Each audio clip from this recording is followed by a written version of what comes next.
Sir, இப்போ 9 முறை சட்டமன்ற உறுப்பினராக இருந்த போது அமைச்சராக இருந்த போது செய்யாத உண்மையா நீ நடிகர் கட்சியில போயிட்டு செய்ய போறாருன்னு சீமான் நேற்று தேர்ந்தெடுக்கிறார். இல்ல செய்வார் என்று சொல்வதற்கு காரணம் சீமான் சொல்லலாம்.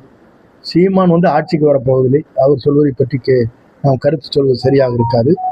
9 முறை ஆட்சியில் இருக்கிற போது ஆட்சி அதிகாரம் யாருடைய தலைமையில் இருக்கிறதோ அவருடைய தலைமையில் இருக்கின்றவர்கள் என்ன முடிவுகளை மேற்கொள்கிறார்களோ அந்த முடிவுகளை ஏற்றுத்தான் இயங்கியாக வேண்டும்.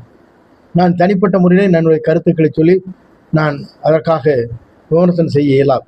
ஆனால் இன்றைக்கு இருக்கிற நிலை நாம் செய்ய முடியும் என்ற நம்பிக்கை இவரிடத்தில் எனக்கு இருக்கிறது.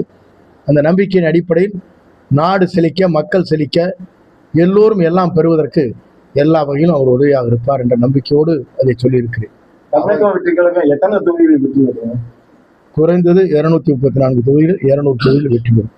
நீங்க பேசும்போது கூட முதல்வராக பொதுச் செயலாளராக ஆக்க நான் விரும்பினா அந்த கனவு சுக்குநூறா போயிடுச்சு. இல்ல முதல்வராக பொதுச் செயலாளர்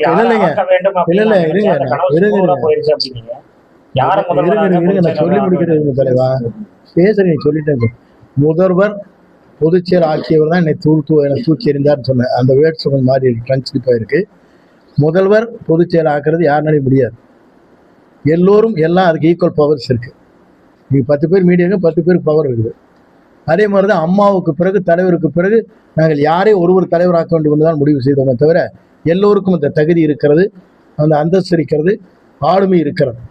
ஆனால் உருவாக்கியதற்கு பிறகு ஒரே மணித்துளியில் என்னை தூக்கி எறிந்தான் வேதனை. தாவைக்க பொதுக்கூட்டங்கள்ல பாத்தீங்கன்னா கண்ணாடி வீசுறாங்க, கல்லெடுத்து வீசுறாங்க, சென்னையில நடந்திருக்கிறது. அதுக்கு காரணம் இந்த அரசு முழுமையான பாதுகாப்பு அளிக்கப்படவில்லை என்பதுதான்.